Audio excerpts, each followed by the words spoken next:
Ambrose Weda, in your opinion, is there any reason why the government cannot bail out the teachers? There was 1 billion for Mumias.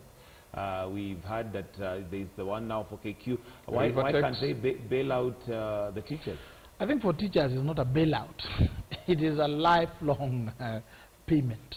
Bailing out is a recurrent expenditure. That's what the seniors don't seem to understand. So you pay the money and you will pay it until people are 60 years plus. So it is one, it will directly go into increasing the salary bill in this country.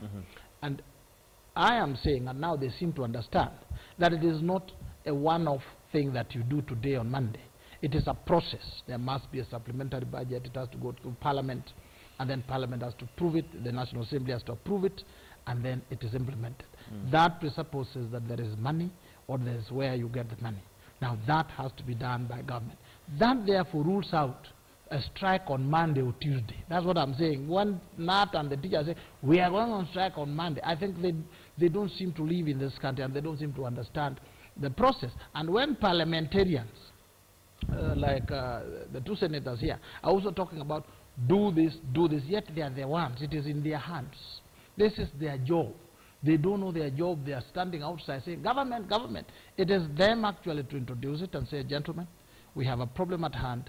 We want to reallocate funds. Now that they don't want to do. Instead, they think that this teacher's salary will bring down a government. They get an opening to get to power. That's a very wrong way of looking at it. Senator Moses, just a minute, I have to respond to that. One of the reasons I think Weda is not a celebrated lawyer is his lack of understanding of constitutional doctrines and all that. You know, what happens is he knows that this process starts somewhere.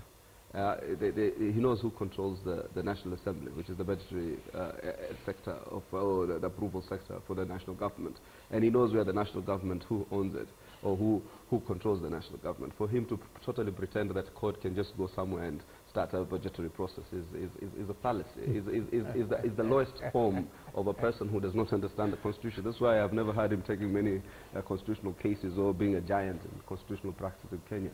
But that said and done, I think what happens is we as Parliament also need to now take up this matter more particularly the National Assembly, more succinctly, because it's a national government budget, and they are the ones who do. We are restrained if he does not understand that.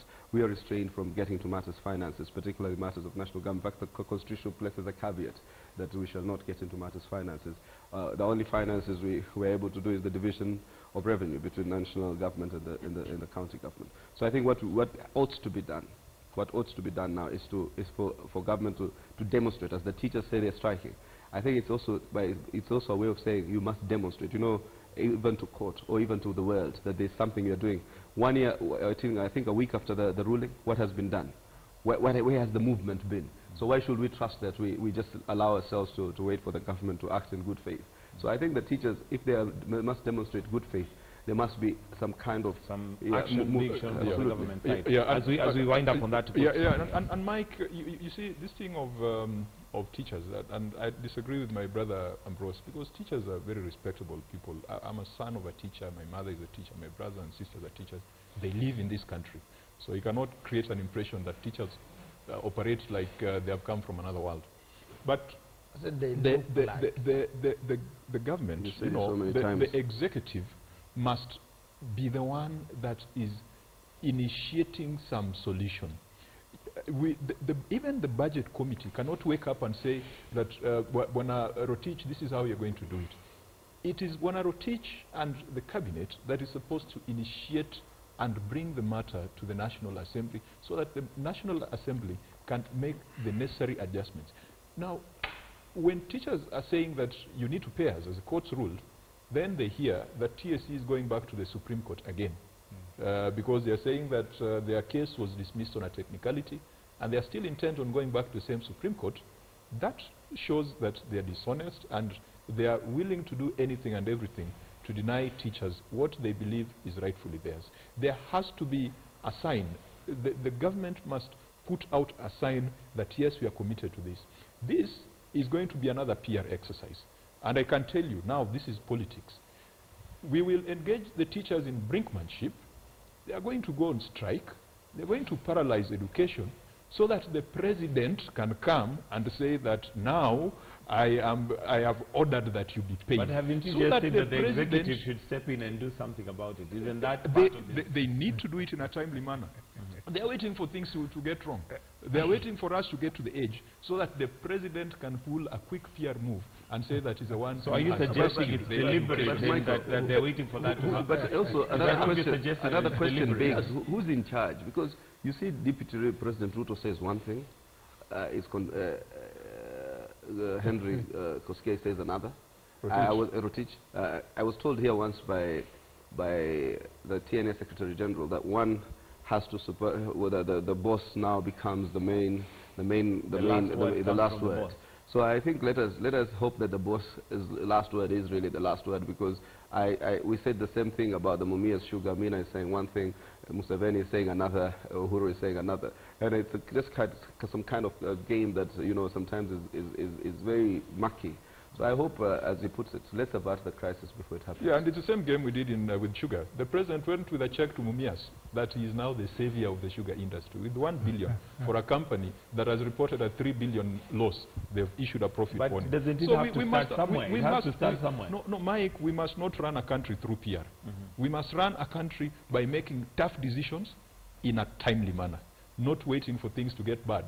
Then we show up on social media and Twitter. Although one might argue that he's letting the systems work, and if they don't work, then the boss has to come in and no, unfortunately not. Rotich reports to the president, is a member of the cabinet, and if he's so much out of his depth on this particular matter, they should not wait for things to get out of hand. Yes. The reality is, teachers, and just let me finish this, parents were expecting to take their children back to school today. There's a lot of uncertainty. I personally have got students and children I sponsor who are in public school.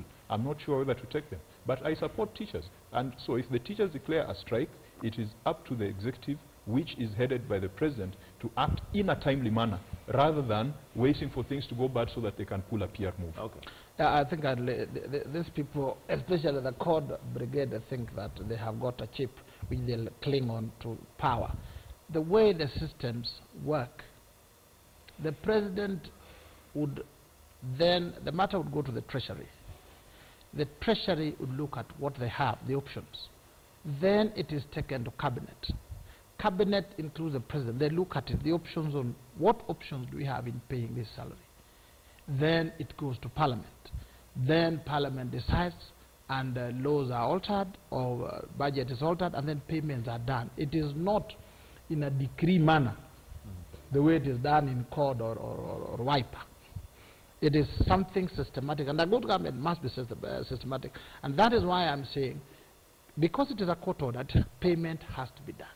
But teachers must understand that it is a systematic process which they need to wait for. So that the question they should be talking about is not about strike, but about tell us the formula, where is it? Yeah, but if you don't, please allow me, the son of a teacher. This teacher was not a disciplinarian. He should have told you this thing. What is the executive saying that? Let him finish his point. He gave you time to finish.